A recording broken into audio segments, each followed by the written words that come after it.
Okay, so today we're actually going to look at uh, ZAP chapters 3 and 4. I know in the schedule I have just chapter 4, but we do have a number of students in the section with us who haven't had an introductory public relations course. So I'm going to combine the lectures today. So if you've already had the intro class, some of this beginning is going to be a little bit of a refresher for you. And if you haven't, it's going to give you the foundation that you need going forward. And not to worry, they are very complementary. So we're just looking at the public relations research process a little bit more in depth. So when we look at public relations, we always want to start with research. Way back when, let's say 60s, 70s, even 80s, this was done with the practitioner's hunch. We don't do that anymore, right? We need to be able to justify our decisions to senior management, right? We need to be able to say, before we did this program, this was the awareness level in our audience. After our public relations campaign, this is the new awareness level, right? So research is what allows us to justify the work that we're doing. It also helps to give us feedback if we need to change our approach or figure out if we're hitting our target audience or not. So we want to start with research, and we're going to go through all of these in this lecture in much greater detail. And research this upcoming week is when you're going to do your client research report. So I really want you thinking about this idea of the situation analysis. Where is your client now, right? What is it that they're doing well? What are their areas for improvement? What are the threats? We're going to talk about a SWOT analysis on the next page. After we've done our research, after we have a basic understanding of who our client is and where they are, then we can move on to planning. So we can figure out what is the public or publics that we want to reach. For the purposes of this class, I'm going to ask you to pick a primary audience or public and perhaps a secondary, but we're not going to go into greater depth. So think about Western Michigan University, for example. They have a number of different publics. They can target students. They could target undergrad versus graduate students. They can target faculty. They can target staff. They can target parents. They can target community members, right? So all of those are legitimate target publics, but one message isn't likely to reach all of those publics in the same way. So that's why we want to target publics. We're going to talk about how we can set goals and objectives, figure out how these are different from strategies and tactics. For the purpose of this class, I'm not going to have you do a budget or a timetable, but this is something that if you are a PR major or really interested in public relations and you take the capstone COM 4500, you'll get some experience there. You'll implement a plan, and then we'll talk about evaluation as well in terms of how do we measure the success. And this is where COM 2010, your methods course, really comes into play. I know that's not always the most popular class that students enjoy taking, but it does give you the tools necessary in order to see how successful you are. And by and large, I want to say the three problems that I typically see in student writing for the client research report is a lack of research. So you're making assumptions about a client without actually going to their website, without going through their documents. I want you to look at previous press releases. I want you to look at their social media, if they have annual reports or other documents. Make sure you know them as well as they know them. I also tend to see a lack of strategy or strategic focus. So we're not making the goals either attainable or specific enough. And I also tend to see a lack of polish. So what that means is I'm seeing too many first drafts. I'm seeing too many documents submitted with silly typos, grammatical errors, or not formatted correctly. So remember, in public relations, you are paid to represent a client. You're working on behalf of them. So if you are submitting things that aren't completely polished, that aren't 100% accurate, you are making that organization look poorly, right?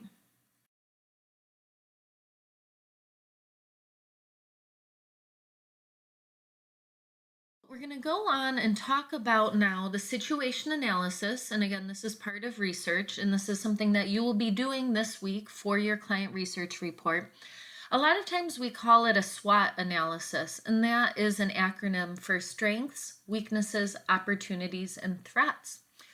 So what that means is once you've done some background information on your client, you understand who they are and what they do, what they stand for. Then you're going to go through, and a SWOT analysis in a lot of ways lets you summarize your research in a meaningful way. So you will identify the different strengths of your organization. That is, what do they have working in their favor? Is it a certain product? Is it I always want to say faculty. Is it the employees who are really the point that brings customers in and makes this organization so important? Is it their focus on sustainability in some way? But figuring out what differentiates them in a really positive way. Then it's also important that we look at their weaknesses. So here we want to say, where are the areas where they are susceptible to being overcome by another organization or service? I want you to think about the opportunities. So where can they grow in the future? What is it that they can do in order to capitalize on the successes that they've already had? Then I also want you to think about the threats, right? What are the ways in which this organization may have setbacks? What is the ways in which they might lose some of their target audience? So you're also thinking about their competitors, and if there aren't current competitors in the field, I want you to think about who in the future might come through and give this organization essentially a run for their money, right? So with the SWOT analysis, you're thinking very holistically about the positives, the negatives, and potential growth and potential setbacks.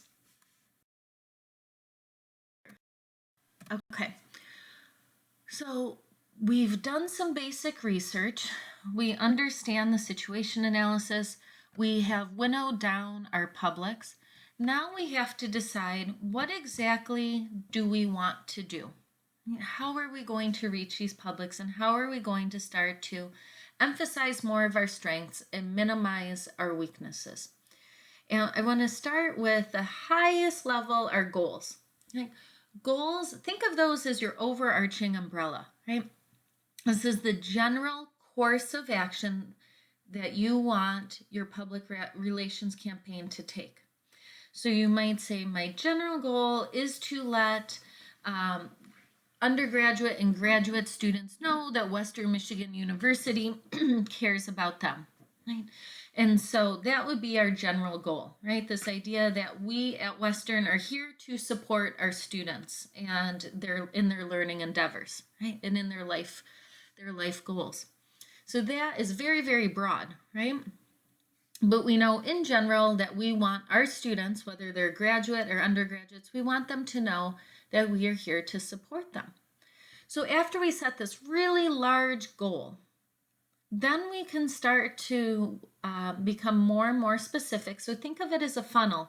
Our goal is the top of the funnel where it's really wide. We're going to move down a little bit where it becomes a little bit more narrow, more focused to the objectives.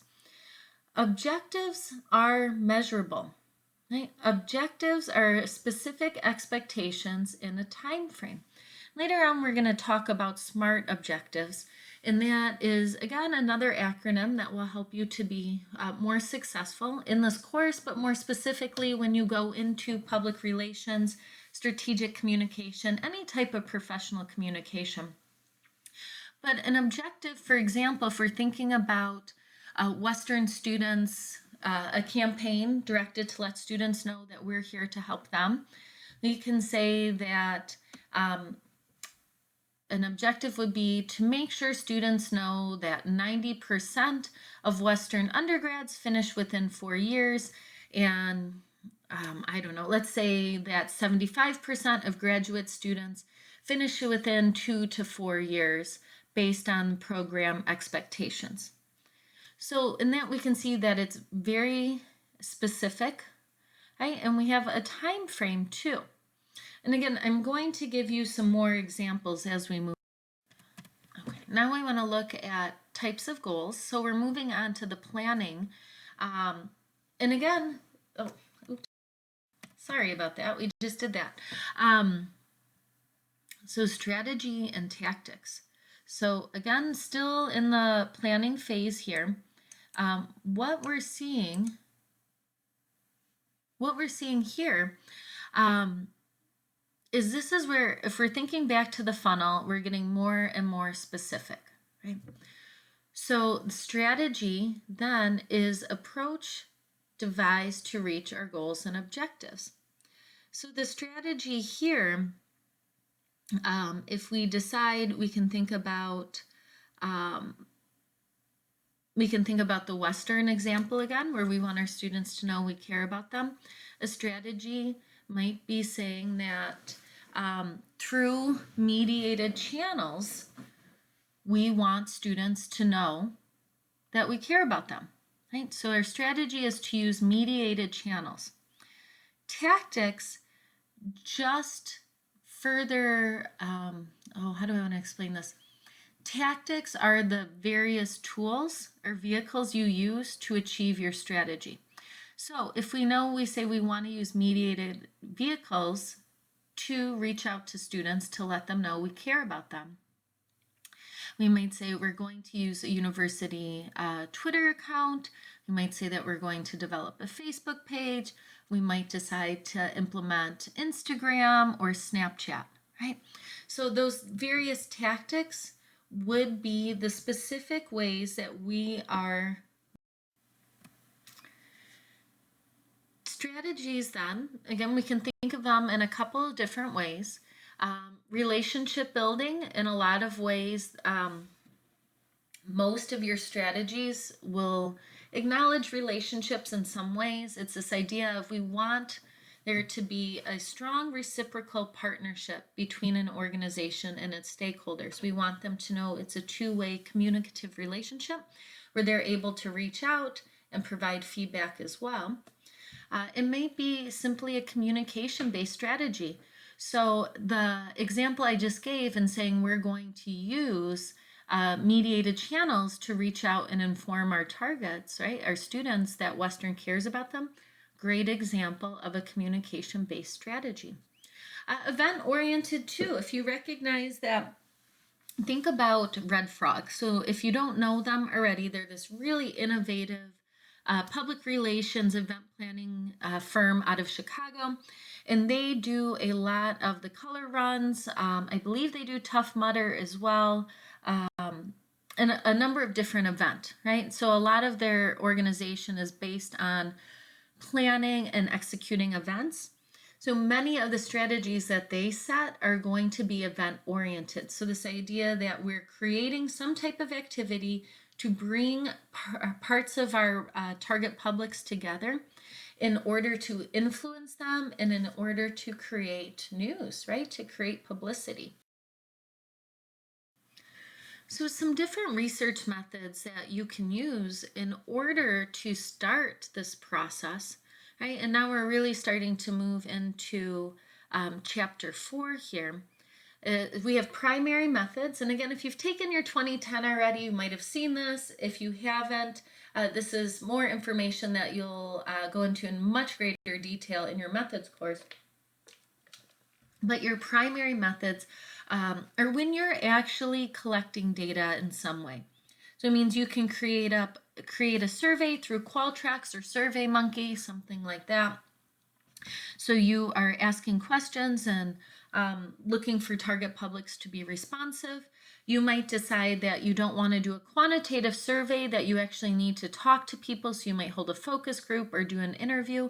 But again, primary research is when you're actually out there and interacting in some way, either through the mediated channels of a survey or in a more face-to-face manner with individuals through an interview. It can be face-to-face or telephone. Nowadays, we do a lot of interviews via Skype, or you might do it with focus groups.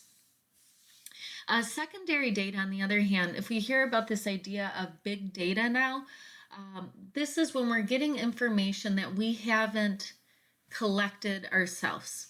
right? So it's information that already exists. So we might get it from a file or an archive. Like I said, we can buy sets of survey data.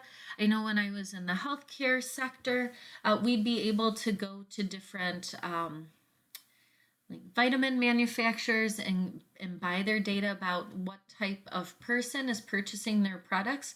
So we can look very specifically and say women between the ages of 25 and 35 are buying this particular probiotic. If for some reason we want to reach the group who's using that probiotic, right, through that secondary research, we're able to do so.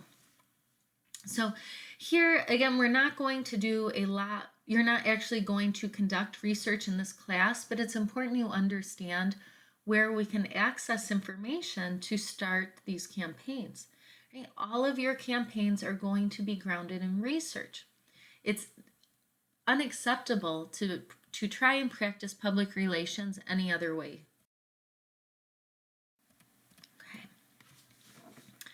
A lot of times interviews, especially for us in public relations, tend to be a really good starting point. Interviews are focus groups.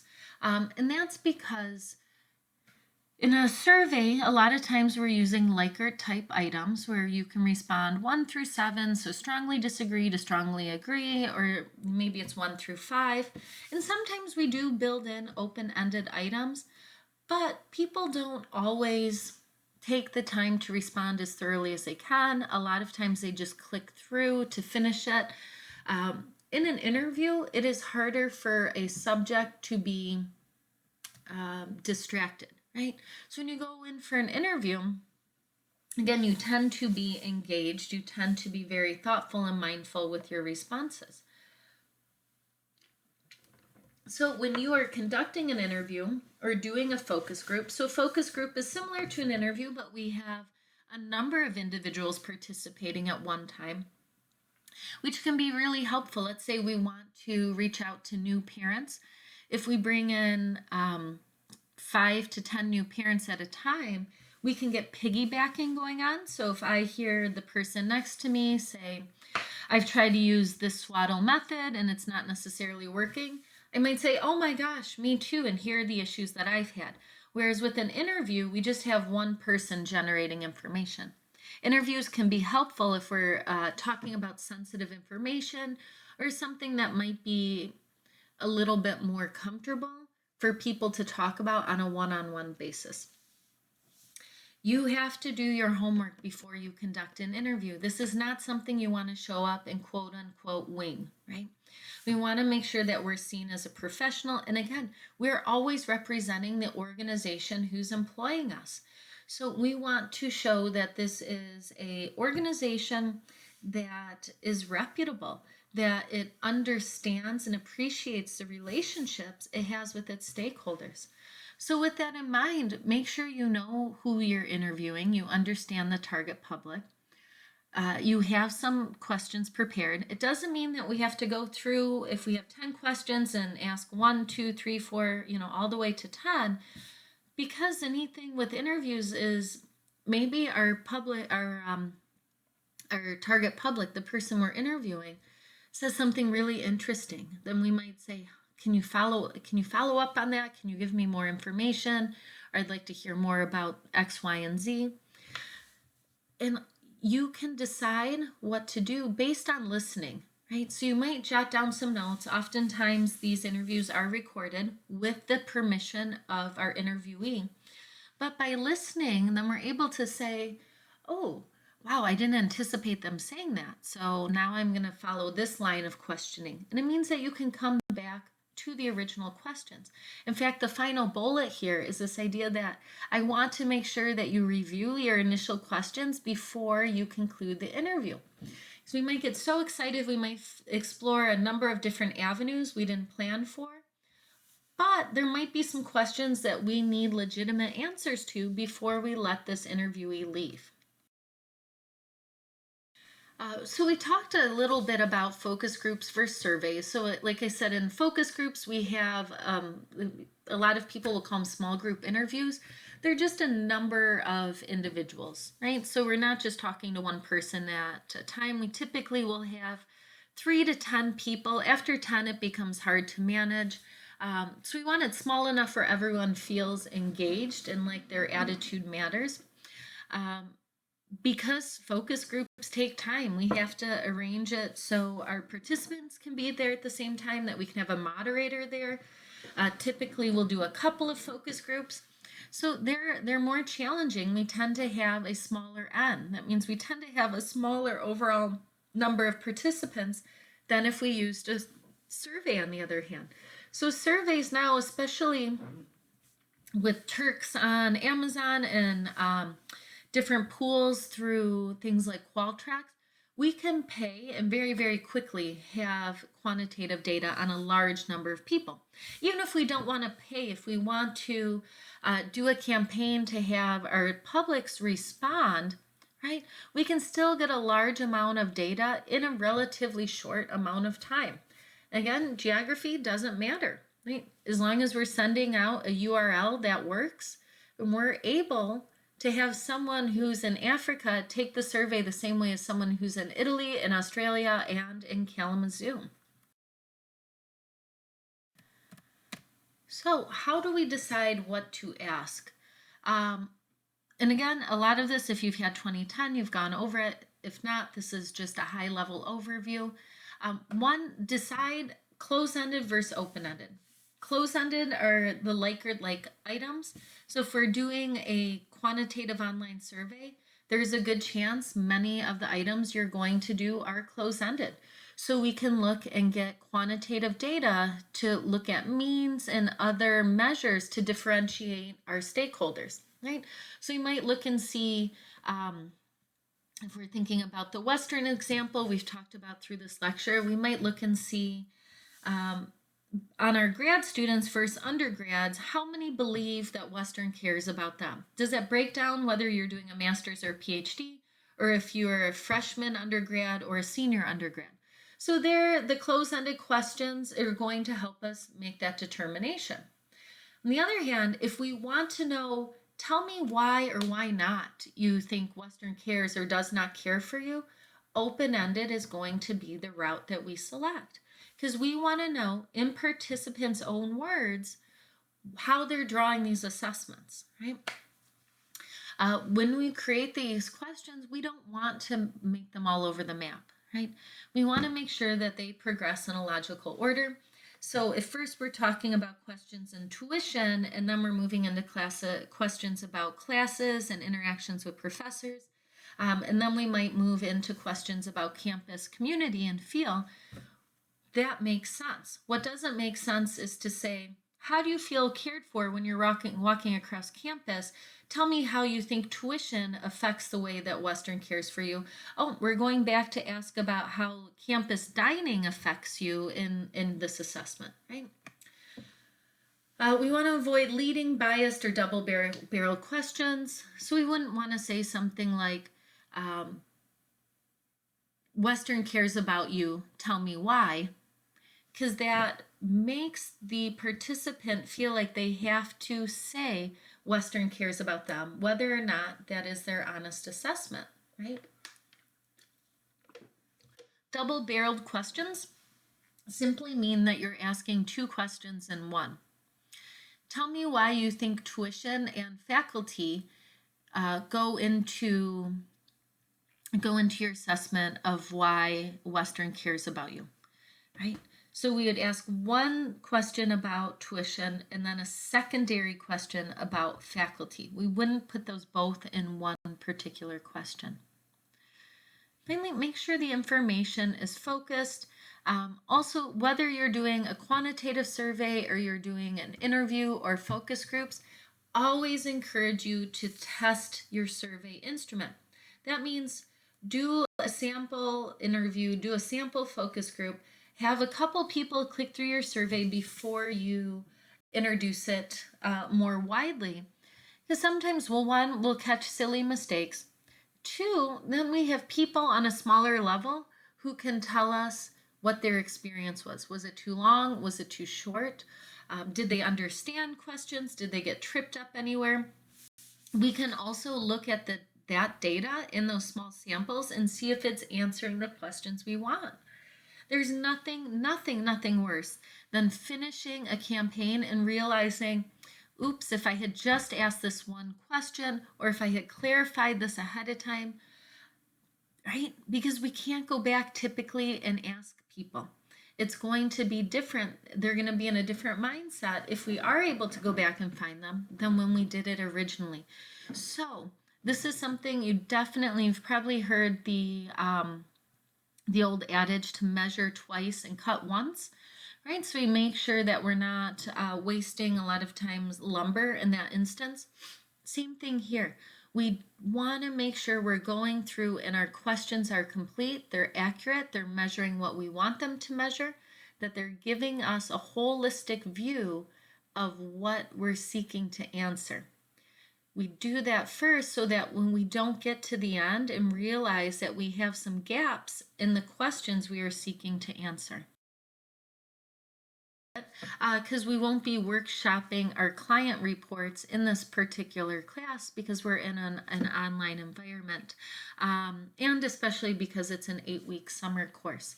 So that is just to give you some basic ins and outs of conducting research in public relations.